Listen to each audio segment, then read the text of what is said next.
माता की, भारत माता की, भारत माता की।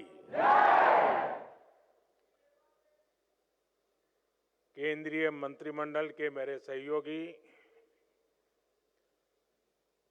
श्री मनसुख मांडविया जी, धर्मेंद्र प्रधान जी, जयंत चौधरी जी, रक्षा खड़से जी, संसद के सदस्यगण, अन्य महानुभाव और देश के कोने कोने से यहां उपस्थित मेरे नौजवान साथियों,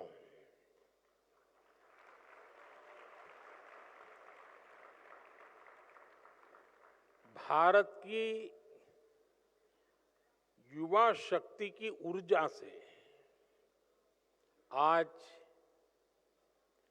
ये भारत मंडपम भी ऊर्जा से भर गया है, ऊर्जावान हो गया है।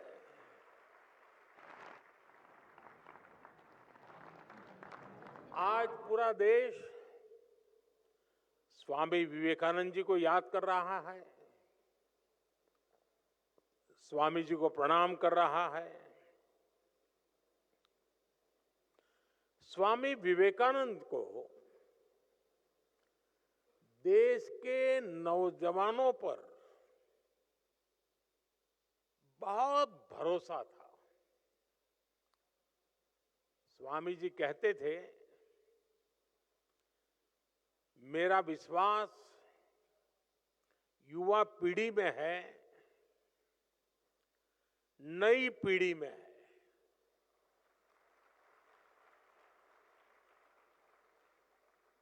स्वामी जी कहते थे, मेरे कार्यकर्ता नौजवान पीढ़ी से आएंगे,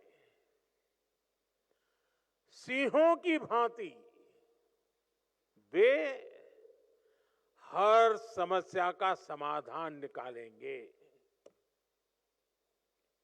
और जैसे विवेकानंद जी का आप पर भरोसा था, मेरा विवेकानंद जी पर भरोसा है।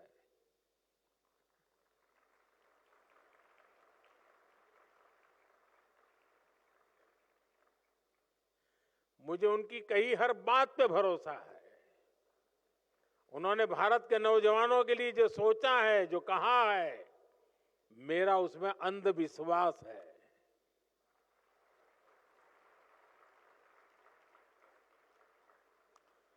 वाकई आज अगर स्वामी विवेकानंद जी सशरीर हमारे बीच होते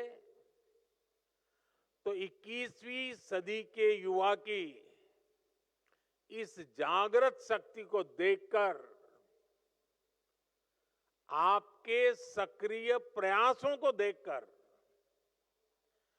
वो भारत में एक नया विश्वास भर देते, नई ऊर्जा भर देते और नए सपनों के बीज बो देते।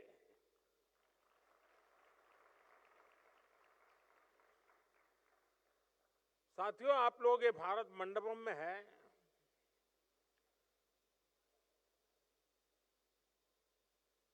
समय का चक्र देखिए,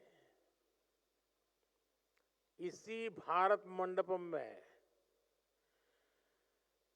दुनिया के दिग्गज इकट्ठे हुए थे।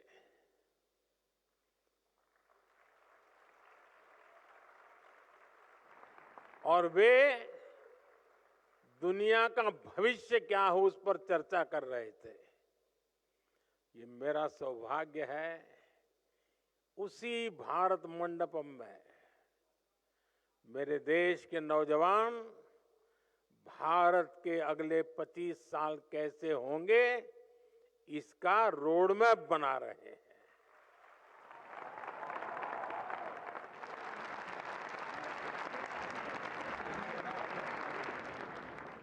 साथियों, कुछ महीने पहले मैं अपने निवास पर कुछ युवा खिलाड़ियों से मिला था। और मैं उनसे गप्पे सप्पे कर रहा था, बातें कर रहा था, तो एक खिलाड़ी ने खड़े होकर के कहा कि मोदी जी, दुनिया के लिए आप भले प्रधानमंत्री होंगे, पीएम होंगे, लेकिन हमारे लिए तो पीएम का मतलब है परम मित्र।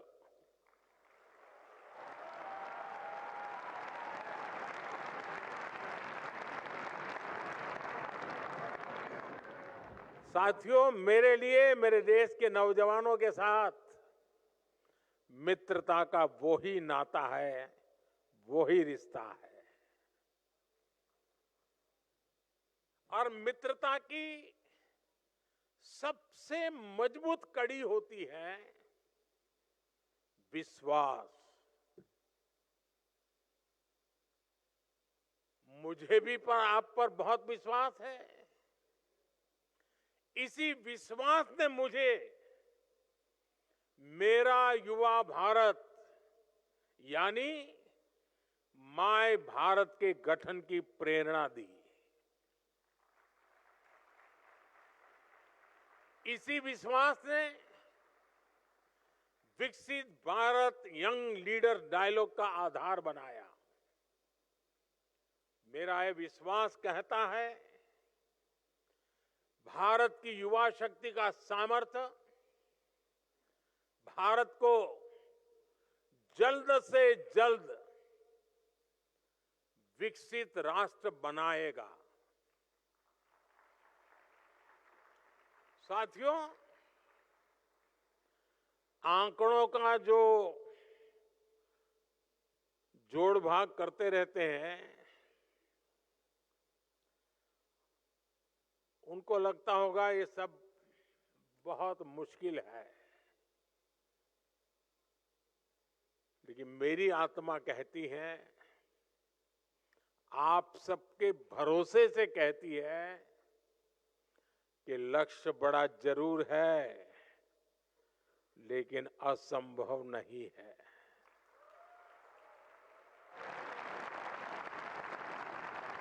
जब करोड़ों युवाओं की भुजाएं विकास रथ के पहिए को आगे बढ़ा रही है, तो हम जरूर लक्ष्य पर पहुंचकर रहेंगे। साथियों, कहते हैं इतिहास हमें भी सीख देता है, हमें प्रेरणा भी देता है। दुनिया में ऐसे अनेक उदाहरण हैं जब किसी देश ने, किसी समुदाय ने, समूह ने बड़े सपने, बड़े संकल्पों के साथ एक दिशा में चलना शुरू किया, मिलजुल करके चलना शुरू किया और कभी भी लक्ष्य को भूले बिना चलते रहना तय किया। और इतिहास गवाह है कि वो सपनों को सिद्ध कर करके ही रहे, उन्होंने हासिल करके दिखाया।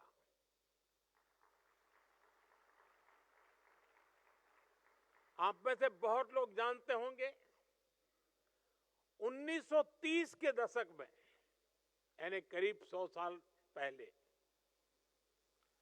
अमेरिका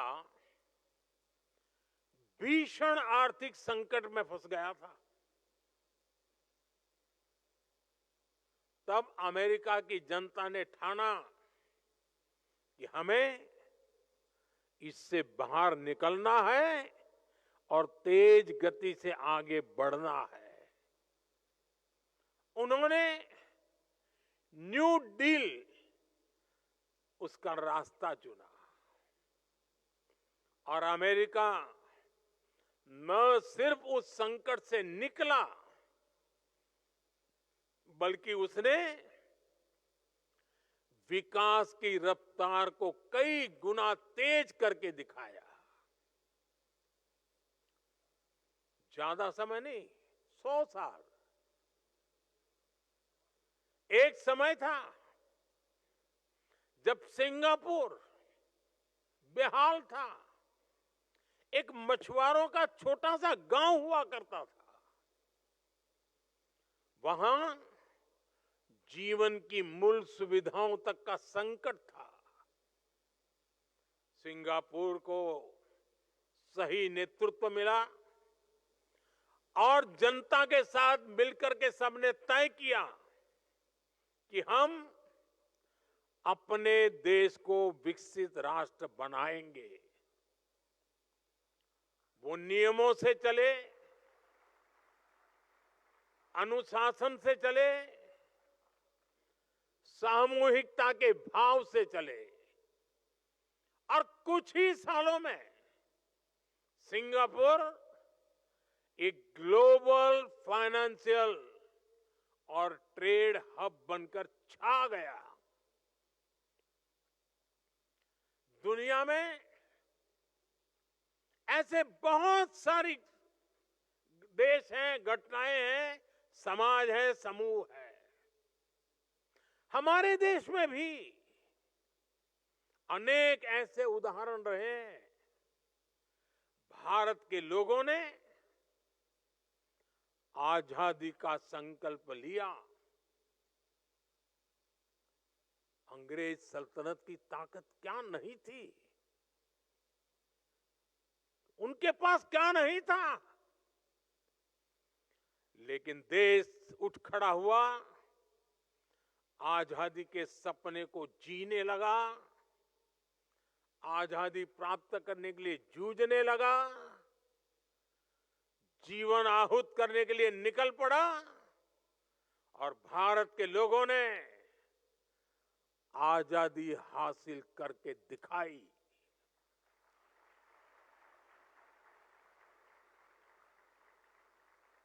आजादी के बाद देश में अनाज का संकट का समय था। देश के किसानों ने संकल्प लिया और भारत को खाद्यान्न के संकट से मुक्त करके दिखाया। जब आपका जन्म भी नहीं हुआ होगा तब PL 480 उस नाम से गेहूं आया करते थे और गेहूं पहुंचाना यही बड़ा काम हुआ करता था। हम उस संकट से निकल गए। बड़े सपने देखना, बड़े संकल्प लेना और उन्हें तय समय में पूरा करना असंभव नहीं है। किसी भी देश को आगे बढ़ने के लिए बड़े लक्ष्य तय करने ही होते हैं। जो ये सोच करके बैठे रहते हैं, अरे छोड़ो यार, होता रहता है, अरे चलो भाई ऐसे ही चलता रहेगा, अरे क्या जरूरत है यार, लोग कोई भूखे थोड़े मरते हैं, चलता है ना, चलने दो।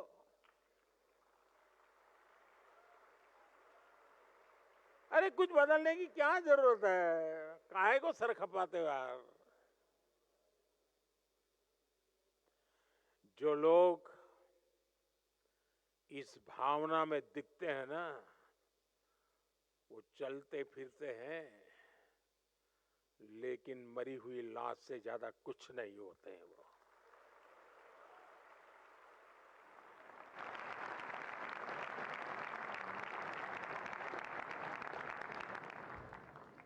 बिना लक्ष्य के जीवन नहीं हो सकता है। कभी कभी तो मुझे लगता है अगर जीवन की कोई जड़ी बूटी होती है तो लक्ष्य होता है, जो जीवन जीने की ताकत भी देता है।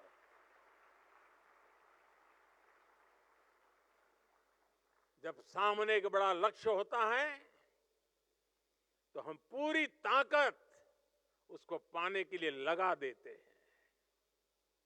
और आज का भारत यही कर रहा है।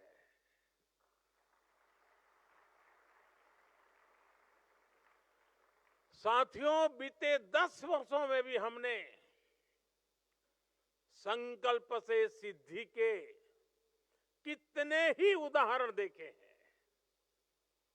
हम भारतीयों ने तय किया कि हमें खुले में शौच से मुक्त होना है। सिर्फ 60 महीने में ही 60 करोड़ देशवासियों ने खुद को खुले में शौच से मुक्त कर दिया।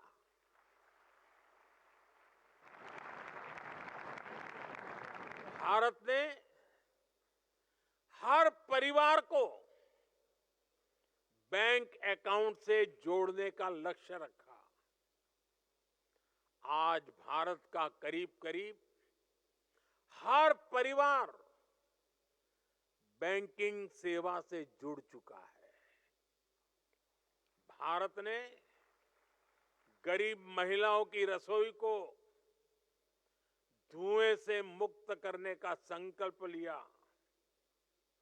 हमने 10 करोड़ से अधिक गैस कनेक्शन देकर इस संकल्प को भी सिद्ध किया।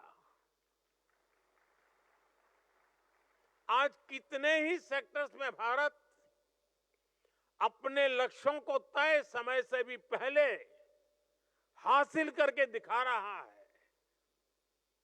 आपको कोरोना का समय याद होगा। दुनिया वैक्सीन के लिए परेशान थी। कहा जा रहा था कि कोरोना की वैक्सीन बनाने में बरसों लग जाएंगे, लेकिन भारत के वैज्ञानिकों ने समय से पहले वैक्सीन बनाकर दिखा दी।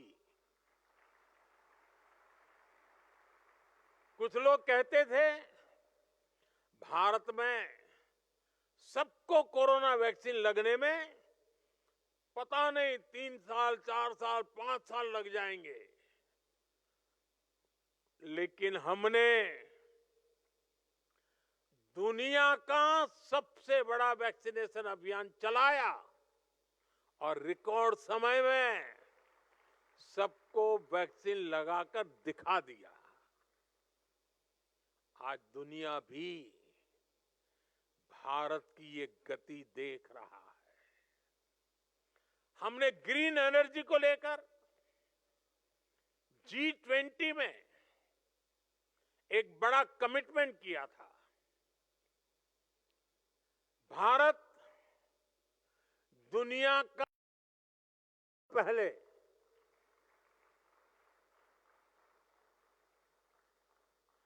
अब भारत ने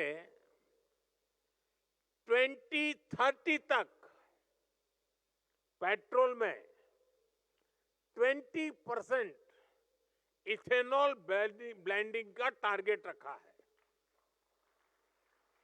इस टारगेट को भी हम 2030 के पहले, शायद आने वाले बहुत कम समय में, उसको हासिल करने वाले हैं। भारत की ऐसी हर सफलता संकल्प से सिद्धि का ऐसा हर उदाहरण हम सबके लिए प्रेरणा है। ये सफलता हमें विकसित भारत के लक्ष्य के प्रति हमारी कमिटमेंट और लक्ष्य के प्रति हमारी करीब जाने की गति तेज कर देती है। साथियों, इस विकास यात्रा में हमें एक बात कभी नहीं भूलनी है। हमें याद रखना है, बड़े लक्ष्य रखना और उन्हें हासिल करना ये सिर्फ किसी एक सरकारी मशीनरी का काम नहीं है।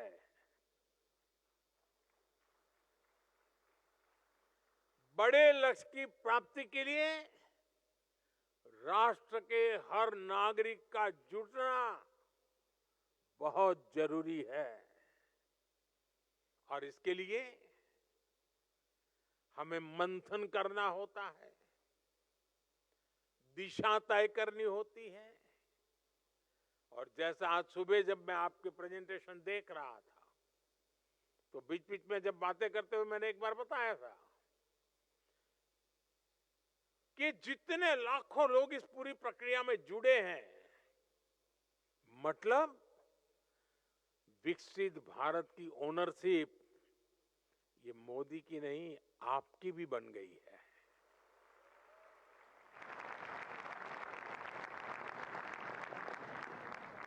विकसित भारत यंग लीडर्स डायलॉग मंथन की इस प्रक्रिया का ही एक उत्तम उदाहरण है। ये ऐसा प्रयास है जिसे आप नौजवानों ने नेतृत्व दिया है। जिन युवाओं ने क्विज कंपटीशन में हिस्सा लिया, जिन्होंने ऐसे कंपटीशन में हिस्सा लिया, जो अभी इस कार्यक्रम से जुड़े हैं, आप सभी ने एक ओनरशिप ली, विकसित भारत के लक्ष्य की ओनरशिप। इसकी झलक उस ऐसे बुक में भी दिखती है जिसे अभी यहां लॉन्च किया गया है। इसकी झलक अभी मैंने जो 10 प्रेजेंटेशन देखे उसमें भी नजर आती है। ये प्रेजेंटेशन वाकई अद्भुत है। मन गर्व से भर जाता है कि मेरा देश का नौजवान सोचने में कितना तेज गति से आगे जा रहा है। इससे पता चलता है कि देश के समक्ष मौजूद चुनौतियों को समझने का आपका दायरा कितना व्यापक है। आपके सॉल्यूशंस में ग्राउंड रियलिटी है, ग्राउंड एक्सपीरियंस है। आपकी हर बात में मिट्टी की महक है।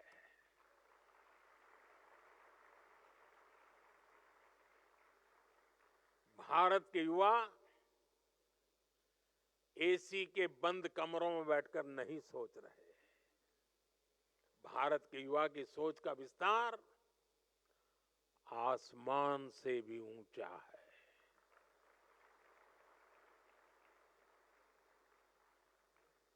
मैं कल रात को, आप में से कुछ लोगों ने जो मुझे वीडियो भेजे होंगे, ऐसे ही मैं देख रहा था। जिनके साथ आप सीधी चर्चा में शामिल हुए, उन अलग अलग एक्सपर्ट्स की आपके बारे में राय सुन रहा हूं। मंत्रियों से बातचीत में, पॉलिसी से जुड़े लोगों से बातचीत में, विकसित भारत के प्रति आपकी इच्छा शक्ति मैं उन चीजों में महसूस करता था। यंग लीडर डायलॉग की इस पूरी प्रक्रिया से मंथन के बाद जो सुझाव निकले, भारत के युवाओं के जो आइडियाज अब देश की नीतियों का हिस्सा बनेंगे, विकसित भारत को दिशा देंगे। मैं देश के युवाओं को इसके लिए बहुत बहुत बधाई देता हूं। साथियों, मैंने लाल किले से 1 लाख नए युवाओं को राजनीति में लाने की बात कही है। अपने सुझावों को लागू करने के लिए राजनीति भी बहुत शानदार माध्यम हो सकती है। मुझे विश्वास है आप में से ही अनेकों नौजवान राजनीति में भागीदारी के लिए भी आगे आएंगे। साथियों, आज आपसे बात करते हुए मैं विकसित भारत की एक भव्य तस्वीर भी देख रहा हूं। विकसित भारत में हम क्या देखना चाहते हैं, कैसा भारत देखना चाहते हैं। विकसित भारत यानी जो आर्थिक, सामरिक, सामाजिक, और सांस्कृतिक रूप से सशक्त होगा, जहां इकोनॉमी भी बुलंद होगी और इकोलॉजी भी समृद्ध होगी, जहां अच्छी पढ़ाई, अच्छी कमाई के ज्यादा से ज्यादा अवसर होंगे, जहां दुनिया की सबसे बड़ी युवा स्किल्ड मैन पावर होगी, जहां युवाओं के पास अपने सपने पूरा करने के लिए खुला आसमान होगा। लेकिन साथियों, क्या हम सिर्फ बोलने से ही विकसित हो जाएंगे? क्या लगता है? वरना शुरू कर देंगे घर जाके माला, विकसित भारत, विकसित भारत, विकसित भारत है। जब हमारे हर फैसले की कसौटी एक ही होगी, हर फैसले की कसौटी क्या? विकसित भारत। जब हमारे हर कदम की दिशा एक ही होगी, क्या? क्या? जब हमारी नीति की भावना एक ही होगी, क्या? तो दुनिया की कोई भी शक्ति हमें विकसित होने से नहीं रोक पाएगी।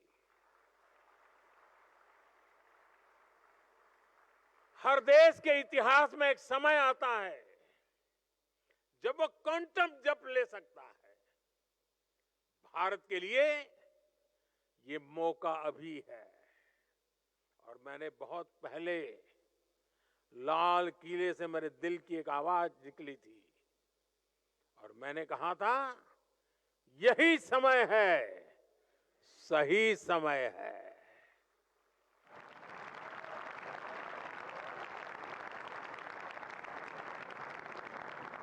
आज दुनिया के अनेक बड़े देशों में सीनियर सिटीजन्स की संख्या तेजी से बढ़ रही है और आने वाले अनेक दशकों तक भारत दुनिया का सबसे युवा देश रहने वाला है। बड़ी बड़ी एजेंसियां कह रही हैं कि भारत की जीडीपी में बड़ी बढ़ोतरी युवा शक्ति ही सुनिश्चित करेगा। इसी युवा शक्ति पर देश के महान मनीषियों ने इतना अगाध विश्वास किया है। महर्षि अरबिंदो ने कहा था, भविष्य का सामर्थ्य आज के नौजवानों के हाथों में है। गुरुदेव टैगोर ने कहा था, युवा शक्ति जरूर सपने देखे और उन्हें पूरा करने के लिए जीवन खपा दे। होमी जहांगीर भाभा कहते थे, युवाओं को नए नए प्रयोग करने चाहिए क्योंकि युवा हाथों से ही इनोवेशन होता है। आज आप देखिए, दुनिया की कितनी ही बड़ी कंपनियां उसको भारत के युवा ही चला रहे हैं। भारतीय युवाओं के सामर्थ्य की पूरी दुनिया मुरीद है। हमारे सामने 25 साल का गोल्डन पीरियड है, अमृत काल है और मैं पूरी तरह से आत्मविश्वास से भरा हूं। भारत की युवा शक्ति विकसित भारत का सपना जरूर साकार करेगी। सिर्फ 10 साल में आप युवाओं ने भारत को स्टार्टअप की दुनिया में टॉप 3 देशों में ला करके खड़ा कर दिया। 20 से 10 साल में आप युवाओं ने भारत को मैन्युफैक्चरिंग में इतना आगे पहुंचा दिया। सिर्फ 10 साल में आप युवाओं ने डिजिटल इंडिया का परचम पूरी दुनिया में लहरा दिया। सिर्फ 10 साल में आप युवाओं ने भारत को स्पोर्ट्स की दुनिया में कहां से कहां पहुंचा दिया। मेरे भारत का युवा जब हर असंभव को संभव कर रहा है तो विकसित भारत भी जरूर संभव कर दिखाएगा। साथियों, हमारी सरकार भी आज के युवाओं का सामर्थ्य बढ़ाने के लिए पूरी शक्ति से जुटी है। आज भारत में हर सप्ताह एक नई यूनिवर्सिटी बन रही है।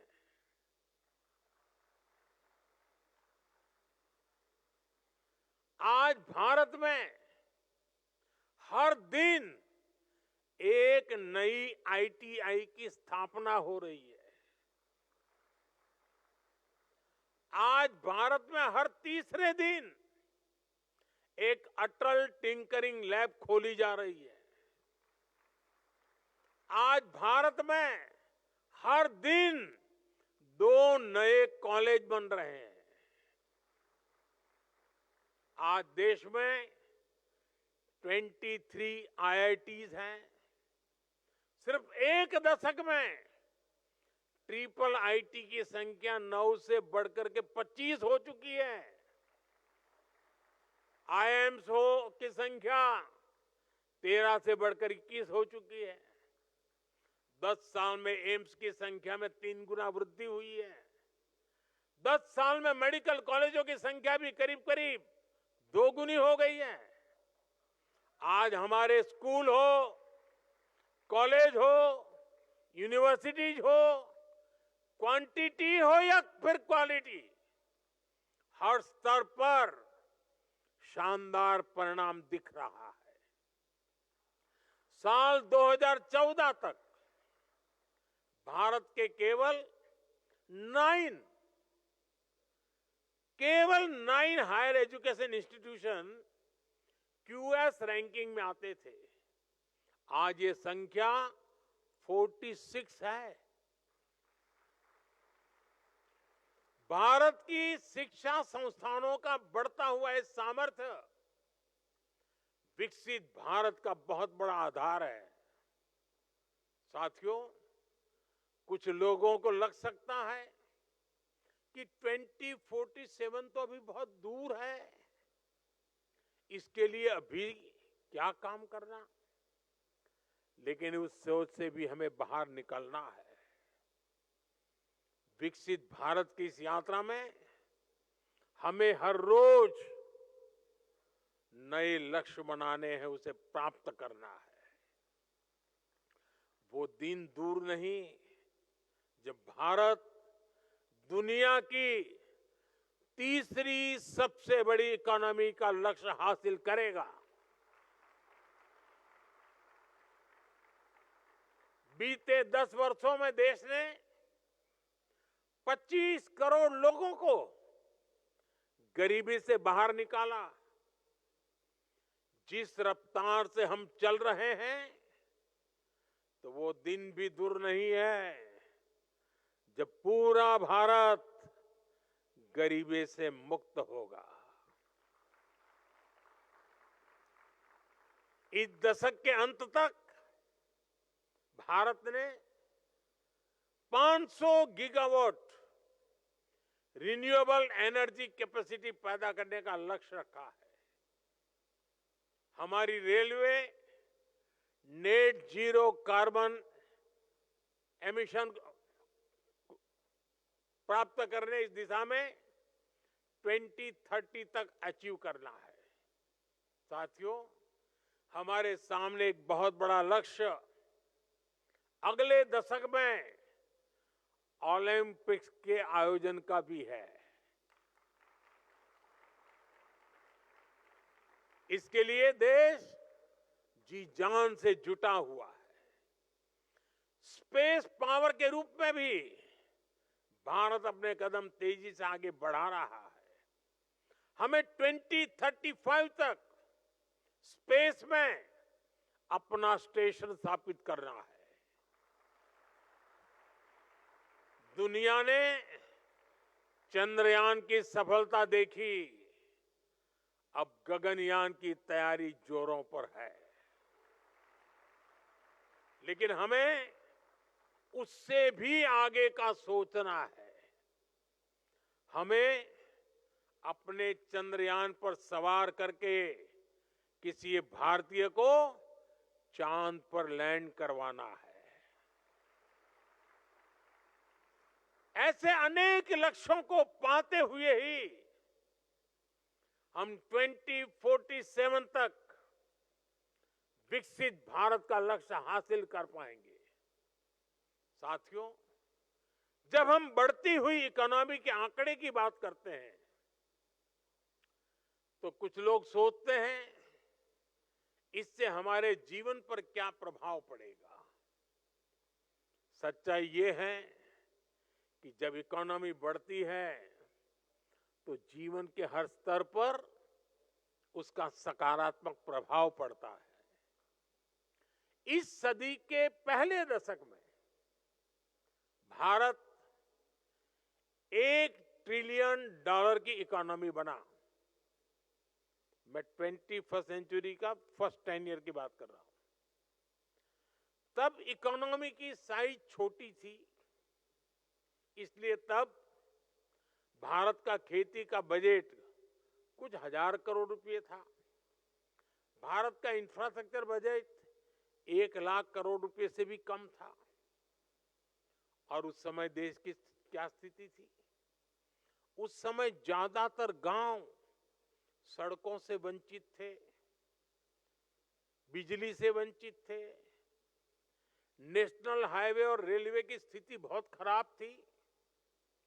बिजली, पानी जैसी बुनियादी सुविधाओं से भारत का बहुत बड़ा हिस्सा वंचित था।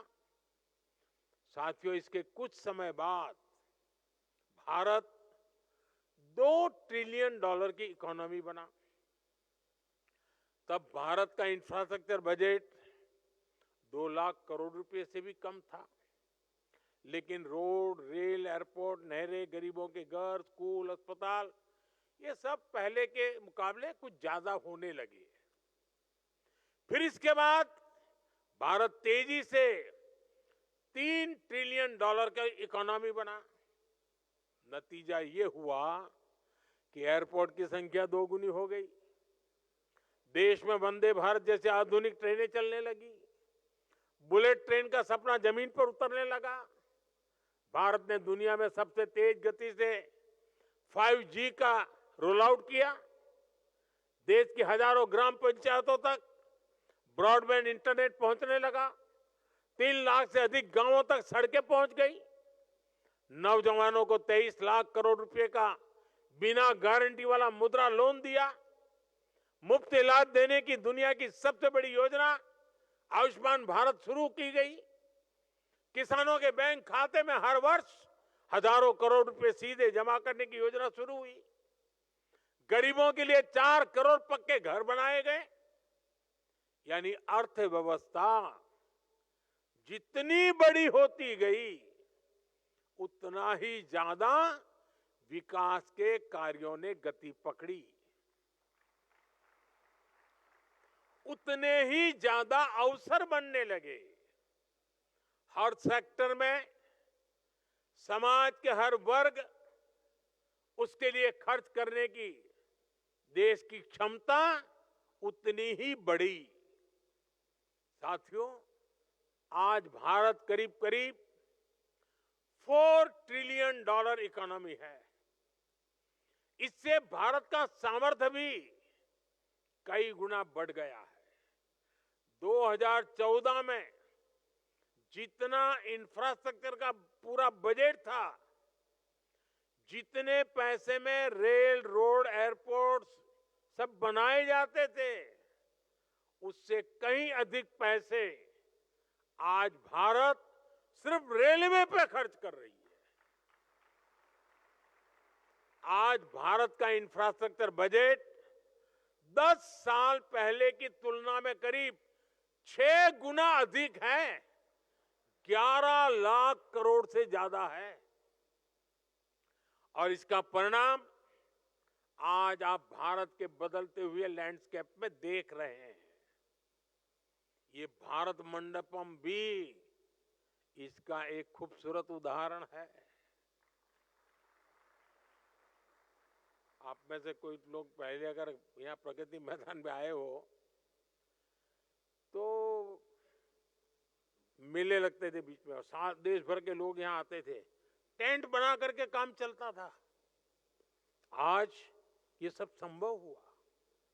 साथियों, अब हम यहां से बहुत तेज गति से $5 ट्रिलियन इकोनॉमी के पड़ाव की तरफ बढ़ रहे हैं।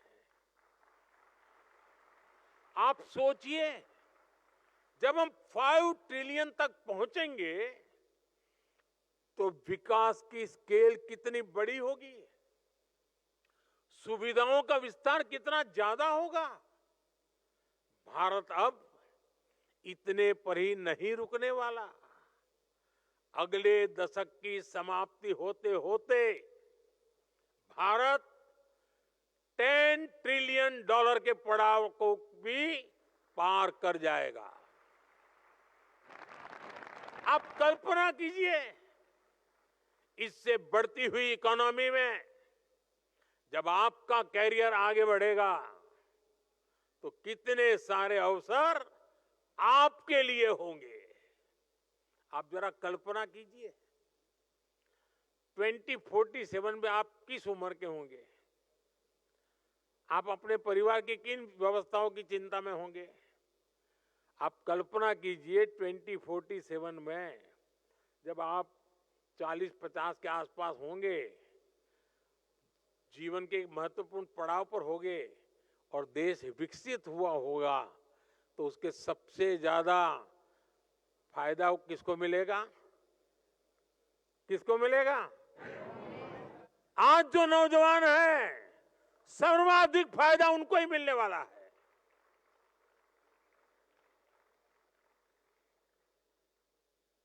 और इसलिए मैं आज आपको पूरे विश्वास से कह रहा हूं, आपकी पीढ़ी न सिर्फ देश के इतिहास का सबसे बड़ा परिवर्तन करेगी, बल्कि उस परिवर्तन की सबसे बड़ी लाभार्थी भी होगी।